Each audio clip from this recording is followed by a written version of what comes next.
Eu sempre achei que, por pior que fosse minha relação com minha família, eles jamais cruzariam certos limites.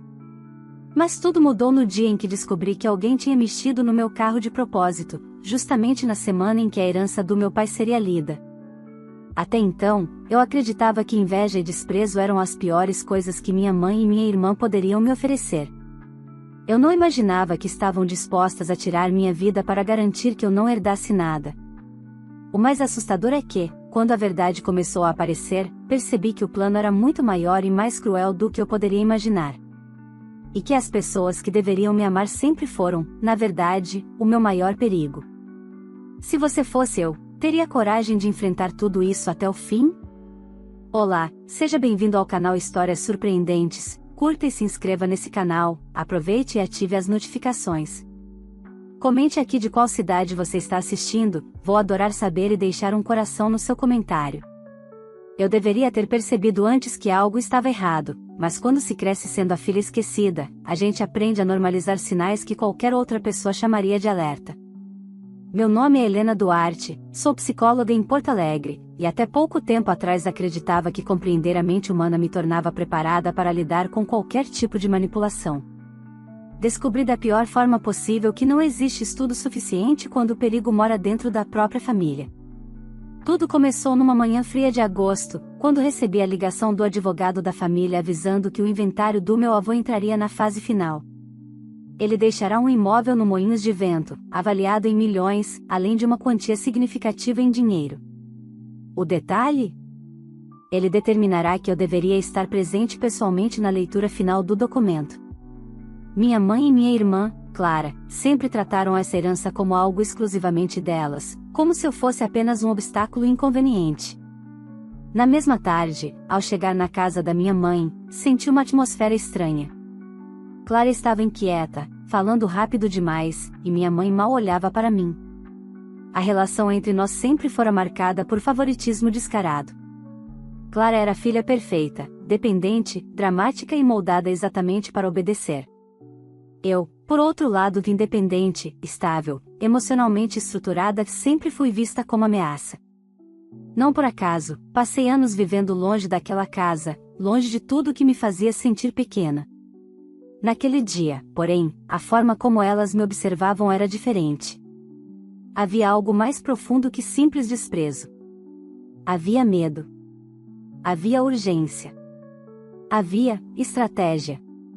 Eu ignorava tudo isso enquanto dirigia pela Avenida Protásio Alves no dia seguinte, a caminho do consultório. O carro tremia levemente quando eu acelerava, mas atribuía ao asfalto irregular. Só percebi o desespero estampado no rosto do motorista ao meu lado quando ouvi o estrondo seco. As rodas dianteiras perderam estabilidade ao mesmo tempo. Meu carro rodopiou 3 vezes. Tive a impressão de que Porto Alegre inteira girava comigo. O guarda-rail se aproximou rápido demais. Fechei os olhos esperando o impacto final. Mas, por algum milagre, sobrevivi. Horas depois, ainda no hospital, um perito da Polícia Civil me chamou. O olhar dele dizia tudo antes mesmo de abrir a boca. Doutora Helena, alguém afrouxou as rodas do seu carro de propósito. A frase reverberou dentro de mim como um soco. E o pior, eu sabia exatamente quem teria motivo. E coragem. Minha família. A partir desse momento, tudo mudou. A polícia começou a investigar, o advogado pediu meu depoimento urgente, e eu passei a observar cada gesto, cada silêncio, cada olhar com um peso diferente. O acidente não fora fatal por detalhe. E se alguém estava disposto a apagar minha existência para impedir que eu herdasse o que meu avô deixou, então minha vida nunca fora tão frágil. O que eu não imaginava é que, ao tentar me matar, minha família não apenas revelaria seu verdadeiro rosto, como também abriria uma porta para segredos que estavam enterrados há décadas. Segredos capazes de destruir todos eles. Quando acordei no hospital naquela manhã cinzenta, a claridade filtrada pelas persianas parecia mais agressiva que o normal. Senti uma pressão leve na cabeça, o gosto metálico de sangue seco na boca e uma dor surda nas costelas. Antes que eu tivesse tempo de organizar meus pensamentos, a porta se abriu e um homem entrou, exibindo um crachá da Polícia Civil. Sou o inspetor Rafael Menezes. precisamos conversar sobre o seu acidente. A palavra acidente me fez estremecer. Eu ainda revivia o giro brusco do carro, o volante escapando das minhas mãos, a sensação de que aquela manhã seria o fim de tudo. Mas a presença calma e firme de Rafael de alguma forma me ancorou. Doutora Helena, a perícia encontrou sinais inequívocos de sabotagem, e ele disse, abrindo uma pasta. As 4 rodas foram afrouxadas manualmente. Alguém fez isso deliberadamente. A confirmação, ainda que esperada, fez meu estômago revirar. Meu primeiro instinto foi negar. Seria impossível minha família cair tão baixo. Mas logo a segunda voz, aquela que eu conhecia desde criança, sussurrou, claro que seria possível. Elas sempre foram capazes de apagar você. Enquanto o inspetor detalhava os procedimentos da investigação, minha mente voltou ao dia anterior. Clara, inquieta, arrumando o cabelo compulsivamente. Minha mãe evitando o contato visual. Pequenos comportamentos que antes eu teria interpretado como irritação ou desinteresse, mas que agora ganhavam outra camada, a culpa. Alguém com acesso ao seu carro, Rafael continuou, mexeu nele entre a noite de anteontem e ontem de manhã. Gostaria que a senhora fizesse uma lista de todas as pessoas que poderiam ter tido contato com o veículo.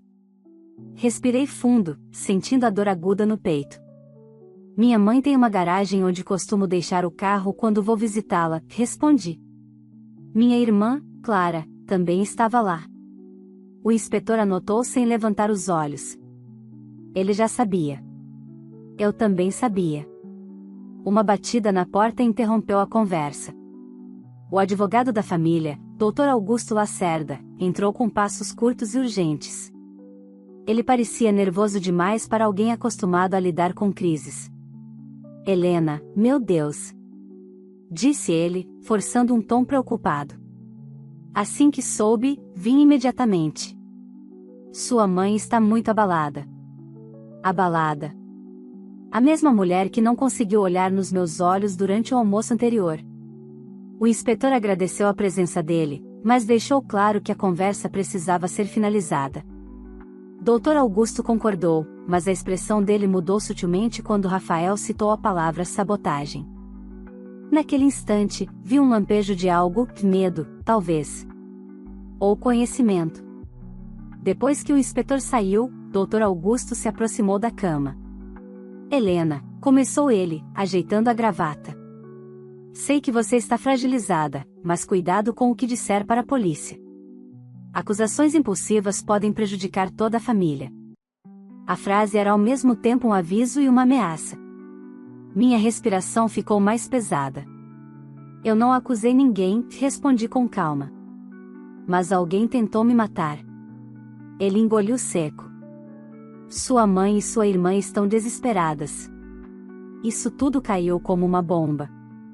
Estávamos contando com sua presença na reunião com o tabelião, e agora é isso. A palavra agora carregava mais significado do que ele pretendia. O acidente atrapalhava um plano. Era isso. Quando ele saiu, finalmente pude ficar sozinha. Peguei meu celular no criado mudo e vi dezenas de mensagens. Quase todas ignoráveis. Mas a de Clara chamou minha atenção. Mana, me desculpa se eu fiz algo para você ficar chateada. A gente precisa conversar urgentemente. Alguma coisa no tom daquela mensagem estava errada. Clara nunca usava mana. Não comigo. Naquela noite, Rafael voltou ao hospital. Doutora Helena, conseguimos uma autorização para recolher imagens de câmeras próximas à casa da sua mãe. Também vamos ouvir vizinhos. Mas preciso que me diga, existe algum conflito envolvendo herança, bens, dinheiro? O nó na minha garganta apertou. Meu avô deixou um imóvel valiosíssimo e uma quantia grande em dinheiro. A reunião final seria amanhã. Minha mãe e Clara não querem que eu receba nada. Rafael cruzou os braços, pensativo. Então temos um claro motivo. A frase me deu calafrios. Não pelo conteúdo, mas porque, pela primeira vez na vida, alguém estava dizendo em voz alta aquilo que eu sempre temi admitir. Minha família não apenas não me amava, elas me temiam. Me viam como ameaça. E a ameaça, na cabeça delas, precisava ser eliminada. Quando o inspetor saiu, fiquei encarando o teto. A dor física já não era o pior. O que me esmagava era a sensação de que tudo que eu vivera até ali, cada desprezo, cada exclusão, cada humilhação, já era apenas o prelúdio de algo muito mais sombrio. E eu estava apenas começando a entender o tamanho dessa escuridão. Recebi a alta 2 dias depois, embora ainda sentisse dores ao respirar fundo. Rafael se ofereceu para me levar em casa, mas eu recusei. Eu precisava de silêncio, de espaço para organizar o caos que se formava na minha mente. Ainda assim, ele me entregou seu cartão antes de ir embora. Qualquer coisa, qualquer mínimo detalhe, me avise. O olhar dele era firme, quase protetor. Quem fez isso provavelmente vai tentar de novo. Essa última frase ecoou como um trovão dentro de mim. Eu sabia que ele estava certo. A tentativa fracassada apenas aumentava o desespero de quem me queria fora do caminho. Quando cheguei ao meu apartamento em Porto Alegre, encontrei a porta aberta, não arrombada, apenas entreaberta. Meu coração disparou. Mas ao entrar, percebi que não havia bagunça, nem sinais de invasão. Apenas um envelope dourado sobre a mesa da sala. O mesmo tipo de envelope que meu avô sempre usava. Me aproximei devagar, como se o papel pudesse explodir ao toque. Abri-o com as mãos trêmulas. Dentro, encontrei uma folha escrita à mão. Helena, se você está lendo isso, significa que algo saiu do controle. Tome cuidado com quem entra na sua vida, e principalmente com quem nunca saiu. Meu avô tinha previsto algo? Sabia que minha mãe e Clara poderiam tentar me machucar? A caligrafia dele tremia nas bordas, como se tivesse escrito aquilo nos últimos dias de vida. No fim da carta, havia uma frase enigmática: a verdade costuma estar no que tentam esconder. Procure no escritório da Casa da Praia. A Casa da Praia.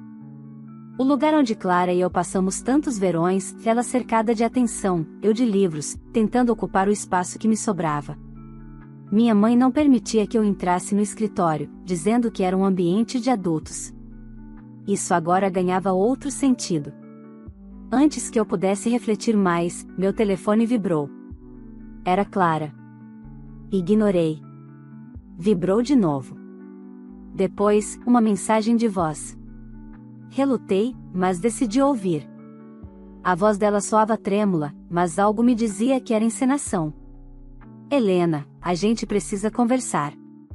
Eu sei que você acha que eu faria algo contra você, mas não é verdade.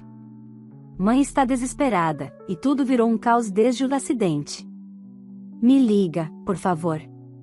Acidente. Ela fez questão de usar a palavra que eu já sabia ser falsa. Joguei o celular no sofá e comecei a respirar fundo, tentando conter a onda de ansiedade que ameaçava tomar conta. Eu não podia confiar em Clara. Nunca confiei. Sempre soube que havia algo sombrio por trás daquela doçura exagerada. Meu prédio era silencioso na maioria das noites, mas naquela em particular parecia que cada ruído ganhava vida própria. Passos no corredor. Portas se abrindo e fechando. Vozes abafadas. Eu não sabia se era paranoia ou se realmente alguém estava me observando. Às 22 horas, recebi uma nova mensagem, desta vez, de um número desconhecido: não volte para a casa da sua mãe. Ela sabe que a polícia suspeita. Ela vai te impedir. O número era protegido. Sem nome. Sem foto. Sem nada. Alguém estava tentando me alertar, ou me manipular. A dúvida corroía meu peito. No dia seguinte, sem avisar ninguém, peguei meu carro reserva, um modelo antigo que minha mãe desprezava e, portanto, nunca tocaria, e dirigi até a praia. A estrada estava deserta, o céu tomado por nuvens pesadas, como se o clima previsse o que eu encontraria. Quando cheguei, percebi que o portão estava trancado por um cadeado novo. Isso por si só já era estranho. Minha mãe nunca trancava a propriedade, dizia que ladrões não se interessavam por coisas velhas. Decidi entrar pelos fundos, seguindo pelo jardim lateral. A grama estava alta, descuidada. Como se ninguém pisasse ali há meses. Ou como se quisessem que parecesse assim. Entrei pela porta da cozinha, que milagrosamente estava aberta. A casa estava tomada pelo cheiro de mofo e maresia. Avancei pelo corredor até o escritório, que ficava no fim. Meu coração batia tão rápido que parecia ecoar dentro das paredes. Quando toquei na maçaneta, ouvi o som de uma porta batendo em algum lugar da casa. Congelei. Tem alguém aí? Perguntei, minha voz mais fraca do que eu gostaria. Nenhuma resposta. Empurrei a porta do escritório e acendi a luz. A sala estava limpa demais, arrumada demais, exceto por uma gaveta entreaberta. Dentro dela, encontrei documentos que não deveriam estar ali, extratos bancários, contratos, cópias de assinaturas do meu avô, e todas tinham algo em comum. Minha mãe. E Clara. Mas antes que eu pudesse continuar examinando o material, ouvi passos. Passos rápidos, determinados, vindo em minha direção. Corri para a porta, mas ela bateu antes que eu alcançasse a saída, e do outro lado ouvi a voz que eu mais temia ouvir naquele momento. Helena? O que você está fazendo aqui? Era minha mãe. E o tom dela era de quem não estava surpresa. Minha mãe entrou no escritório como se já soubesse exatamente o que eu estava prestes a descobrir. Ela estava impecável, como sempre, cabelos presos, roupa de linho clara, postura ereta. Mas havia algo nos olhos dela, algo frio, clínico, calculado. O mesmo olhar que me acompanhou a vida inteira. Que surpresa desagradável, ela disse, fechando a porta atrás de si com cuidado. Achei que você estivesse se recuperando do acidente. Ela enfatizou a palavra acidente como se estivesse testando minha reação. Você não deveria estar aqui, continuei, engolindo o medo que subia pela garganta. Como soube que eu viria? Ela sorriu. Um sorriso pequeno, quase elegante, mas que jamais alcançava os olhos. Helena, eu te criei. Conheço cada passo seu antes mesmo de você pensar em dá-lo. Essa frase me atingiu como um soco.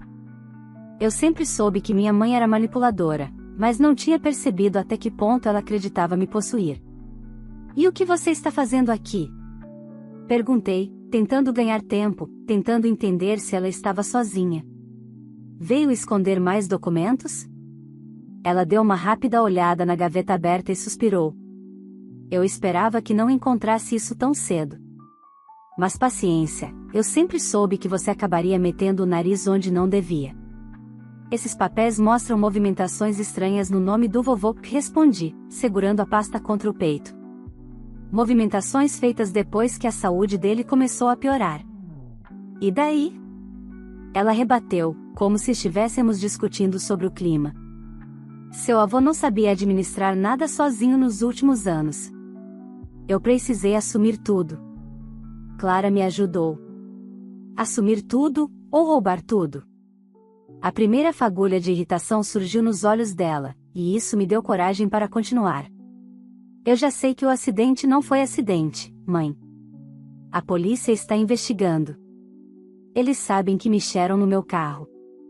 Ela recuou um passo, mas logo recuperou o controle. Investigando não significa provando.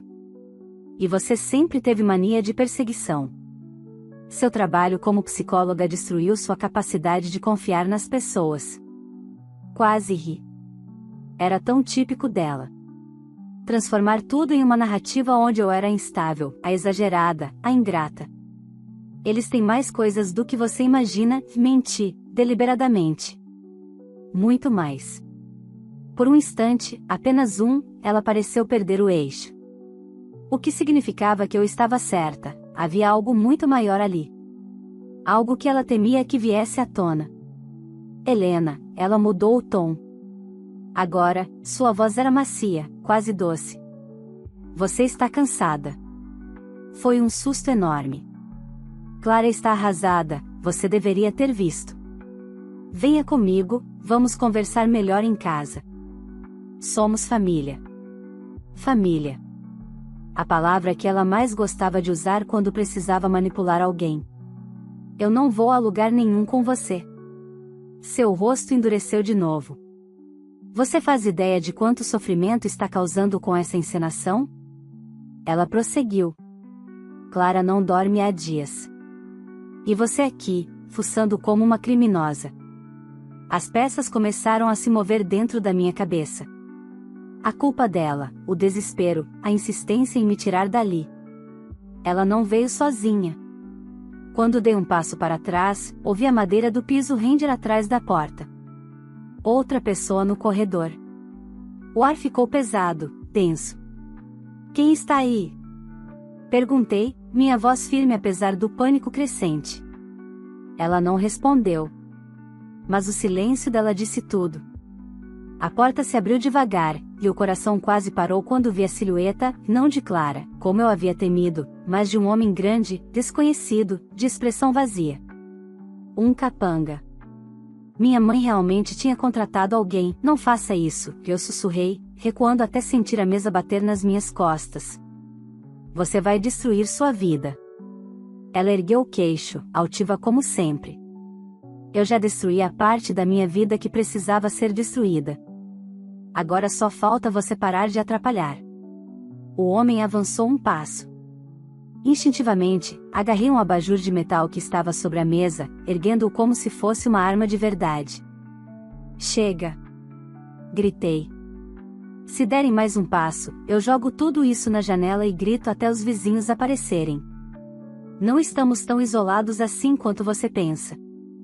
Minha mãe respirou fundo e ergueu a mão para que o homem parasse. Ele recuou.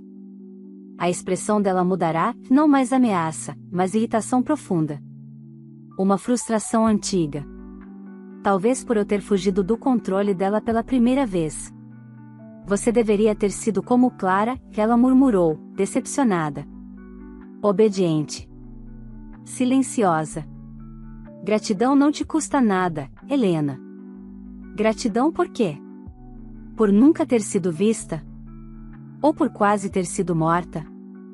Ela me encarou com tanto ódio que senti os joelhos fraquejarem. Você não merece nada do que seu avô deixou. Nada. Ele só te colocou no testamento porque se sentia culpado. Mas culpa não é justiça. Eu não respondi. Apenas guardei aquelas palavras, porque sabia que eram confissões envenenadas. E então, para minha surpresa, ela deu um passo para trás. Vá, ela disse. Mas lembre-se, você abriu uma porta que não sabe fechar. Saí correndo, sem olhar para trás. Entrei no carro com as mãos tremendo e dirigi de volta à cidade com a sensação de que, por pouco, não deixaria aquela casa viva. Mas pior do que o medo, era a certeza que crescia dentro de mim. Se haviam tentado me matar uma vez, tentariam de novo. E agora eu sabia exatamente quem estava por trás. Cheguei ao meu apartamento em Porto Alegre com a sensação de que o mundo tinha se tornado um campo minado. Qualquer passo em falso e tudo poderia explodir. Tranquei a porta, conferi as janelas, fechei as cortinas. Mesmo assim, meu corpo demorou a entender que estava, pelo menos por algumas horas, fora de perigo. Ou eu achava que estava. 5 minutos depois, meu celular vibrou. Era Rafael. Helena? Ele parecia ofegante. A sua mãe registrou uma ocorrência dizendo que você está emocionalmente instável e precisa de intervenção médica imediata. Ela está tentando abrir um pedido de interdição temporária.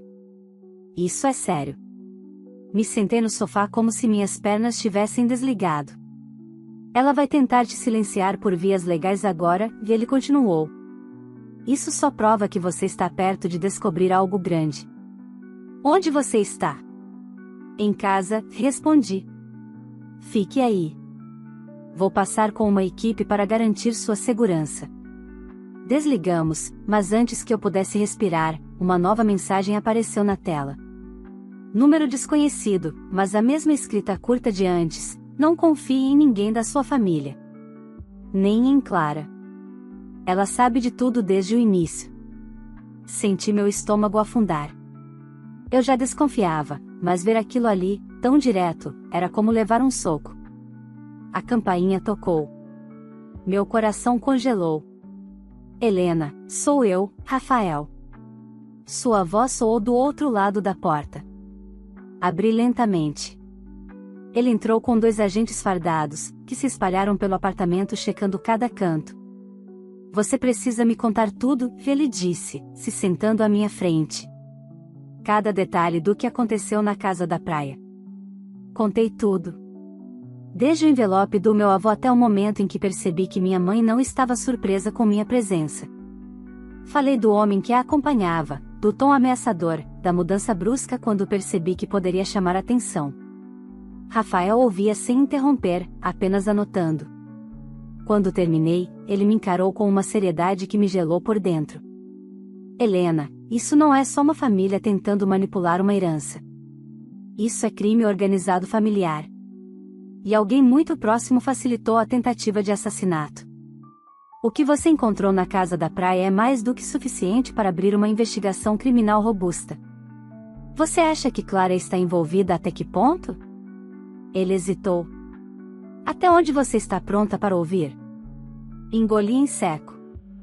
Até o fim. Clara assinou uma autorização de movimentação financeira 3 semanas antes da morte do seu avô. Uma autorização para mudanças patrimoniais que só poderia ser feita com a ciência dele. A perícia diz que a assinatura é falsificada. Um silêncio pesado se formou no ar, e tem mais, ele continuou. No dia do acidente, as câmeras do estacionamento do prédio dela mostram que ela esteve perto do seu carro por quase 8 minutos. Sozinha. Sem justificativa. O quê? Sussurrei, sentindo o chão se afastar dos meus pés. Ela usou luvas. Mas cometeu um erro. A perícia encontrou resíduos de uma graxa específica no eixo da roda solta. A mesma graxa que foi encontrada no porta-malas do carro dela. A verdade caiu sobre mim como uma avalanche. Clara. Minha irmã. A menina perfeita. A filha obediente. A herdeira exemplar. Ela tinha afrouxado as rodas do meu carro. Helena, Rafael disse, colocando uma mão firme no meu ombro. Você precisa entender, isso não foi impulso. Foi premeditado. E sua mãe estava por trás, ou no mínimo sabia de tudo. Fechei os olhos, tentando processar. Era como se minha vida inteira tivesse sido construída sobre uma mentira, um teatro montado para esconder o apodrecimento interno da minha família. E sobre meu avô? Perguntei com a voz embargada. Ele sabia? Rafael respirou fundo. Ele descobriu parte do esquema. Tarde demais. E tentou te proteger no testamento. Isso explica porque sua mãe e Clara ficaram tão desesperadas quando perceberam que você teria direito a revisar tudo. Senti lágrimas escorrem pelo rosto. Não de tristeza, mas de um luto profundo, o luto por uma família que eu nunca realmente tive. Uma batida forte na porta interrompeu meus pensamentos. Um dos agentes foi verificar e voltou imediatamente, tenso. Delegada, é uma intimação urgente da juíza. Pedido de interdição foi analisado em caráter emergencial. Rafael pegou o envelope. Abriu. Seu semblante fechou. Ela conseguiu. A juíza marcou uma audiência preliminar para daqui a 48 horas. Sua mãe está alegando que você está agindo de forma paranoica, colocando a própria vida e a dos outros em risco, e que isso se agravou depois do acidente. A denúncia era tão absurda que parecia uma piada macabra. Rafael apertou meus ombros. Precisamos agir rápido. Muito rápido. Se sua mãe conseguir a interdição, você perde controle sobre seus bens, sobre sua própria liberdade, e ela ganha tempo para desaparecer com tudo que ainda resta. O que eu faço? Perguntei, sentindo a respiração falhar. Precisamos montar um dossiê completo. Provas, testemunhas, laudos. E você precisa se manter viva até a audiência. Ele falou como se fosse um fato científico, não uma possibilidade. E naquele momento eu entendi que não era paranoia. Era prevenção.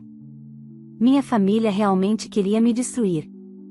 E agora, eles estavam ficando sem tempo, e perigosamente desesperados. As 48 horas seguintes foram um borrão de documentos, depoimentos e medo constante. Eu mal dormi. Cada ruído no corredor me fazia imaginar que alguém tinha vindo terminar o serviço que minha família começara. Rafael, incansável, montou um dossiê que parecia mais um mapa detalhado do inferno que eu chamava de minha origem. Câmeras de vigilância. Laudos periciais. Transações financeiras suspeitas. Mensagens interceptadas. Registros telefônicos. E, no centro de tudo, a ligação silenciosa entre minha mãe e Clara, uma teia tão bem estruturada que parecia impossível de ter sido construída por pessoas de sangue tão frio. Mas era. Sempre fora. Eu só não queria enxergar. A audiência de interdição aconteceu numa sala pequena, abafada, que mais parecia uma caixa de ressonância para o pior da humanidade. Minha mãe chegou primeiro, impecável, vestida de branco, como se quisesse simbolizar pureza, e acompanhada por um advogado conhecido por defender políticos envolvidos em esquemas de corrupção. Clara veio logo atrás, cabisbaixa, mas não enganava ninguém. Seus olhos evitavam os meus, mas não com culpa, e sim com medo de ser pega. Eu me sentei diante da juíza, com Rafael ao meu lado. O coração batia tão forte que parecia querer escapar pela boca. A sessão começou. O advogado da minha mãe apresentou o pedido de interdição como se estivesse descrevendo o comportamento de uma pessoa delirante. Ele dizia instabilidade emocional, comportamento paranoico, acusações sem fundamento. Dizia que eu sofria de trauma não tratado e que estava colocando a família inteira em risco. Era surreal ouvir aquilo. Eu, psicóloga, sendo acusada de insanidade por quem queria me enterrar viva, literal e metaforicamente. Quando chegou a vez de Rafael, a temperatura da sala pareceu mudar. Ele abriu a pasta com calma, mas quando começou a falar, sua voz carregava a força de um trovão. Excelência, o que está acontecendo aqui não é preocupação familiar. É tentativa de silenciamento. E a senhora verá isso com seus próprios olhos. Ele projetou as imagens do estacionamento no telão. Clara, de moletom preto, aproximando-se do meu carro. Clara ajoelhada ao lado da roda. Clara usando luvas para não deixar digitais. Clara levantando-se rapidamente quando um carro passou. A expressão da juíza mudou instantaneamente. Minha mãe arregalou os olhos, e Clara ficou completamente imóvel, como se tivesse virado pedra. Rafael apresentou, então, o laudo técnico que comprovava o afrouxamento premeditado dos parafusos. Depois, exibiu prints das transações financeiras suspeitas que ligavam minha mãe ao desvio de bens do meu avô. E, por fim, mostrou registros telefônicos que evidenciavam conversas estratégicas minutos antes de Clara mexer no carro. O advogado delas tentou argumentar qualquer coisa, mas sua voz morreu no ar. A juíza virou-se para minha mãe. A senhora tem algo a declarar? O silêncio dela foi ensurdecedor. Clara Duarte, a juíza prosseguiu, você confirma que esteve no estacionamento no dia do acidente? Clara abriu a boca, mas não conseguiu falar. A juíza insistiu, sim ou não? Eu só fiz o que me mandaram, que ela murmurou, finalmente. A mãe disse que Helena ia destruir tudo. Que ela não merecia nada. Minha mãe se virou para ela, furiosa, calha a boca, Clara. Mas já era tarde. Clara havia confessado. A juíza respirou fundo e disse a frase que mudou meu destino, pedido de interdição negado. E devido às provas apresentadas, encaminho este caso imediatamente ao Ministério Público. Estamos diante de crimes graves, incluindo tentativa de homicídio. Minha mãe deu um grito abafado. Clara chorava silenciosamente, como quem percebe, tarde demais, que virou uma marionete descartável nas mãos de alguém que nunca a amou de verdade. Quando a audiência acabou, saí da sala com Rafael ao meu lado. Lá fora, o corredor parecia mais claro, como se o mundo tivesse voltado a respirar. Helena, ele disse, agora é oficial. Elas vão responder criminalmente. Você está segura? Eu queria acreditar. Mas parte de mim ainda tremia. Os dias seguintes foram marcados por investigações intensas. Minha mãe foi indiciada por tentativa de homicídio, falsificação de documentos, fraude patrimonial e formação de quadrilha. Clara, por sua vez, recebeu a acusação formal como cúmplice. Nenhuma das duas tentou entrar em contato comigo. E eu agradeci por isso. A leitura final do testamento do meu avô ocorreu numa manhã ensolarada, na mesma sala onde ele passará os últimos anos assinando documentos que eu nunca soube que existiam. O advogado leu a cláusula especial deixada para mim: caso minha neta Helena sofra qualquer dano físico ou moral em decorrência de disputas familiares envolvendo minha herança, todos os meus bens devem ser transferidos a ela de forma irrevogável. Meu avô sabia. Ele sempre soube. Ao sair da sala, senti uma brisa leve tocar meu rosto. Não era felicidade. Não era triunfo. Era libertação. Uma libertação que demorou anos demais. Voltei para meu consultório semanas depois, aos poucos retomando os atendimentos. Mas algo em mim tinha mudado para sempre. Eu não era mais a filha esquecida. Nem a irmã preterida. Nem a mulher que quase morreu para que outras pudessem lucrar. Eu era alguém que sobreviveu ao próprio sangue. E escolheu romper. Sem volta. A última notícia que recebi da delegacia dizia que Clara e minha mãe aguardariam julgamento separadas, cada uma em silêncio, cada uma colhendo aquilo que plantou. Nunca mais falei com elas. Nunca mais quis. A vida recomeçou, mas não como antes. Agora, era só minha. Pela primeira vez, inteira. E eu finalmente entendi: família não é quem divide seu DNA. Família é quem não tenta acabar com sua vida. Se essa história tocou você de alguma forma, eu convido você a apoiar o canal. Deixe o seu like, porque isso ajuda muito o YouTube a entregar esse conteúdo para mais pessoas que também precisam ouvir histórias como essa. Inscreva-se no canal e ative as notificações para não perder nenhum dos próximos relatos. Aqui, cada história traz força, reflexão e lições que muita gente vive em silêncio. Agora eu quero saber de você: se estivesse no lugar da Helena, você teria coragem de romper de vez com a família depois de tudo que ela passou? Você já viveu algo parecido ou conhece alguém que enfrentou situações difíceis dentro da própria família? Compartilhe sua opinião nos comentários. E me diga também de qual cidade você está assistindo.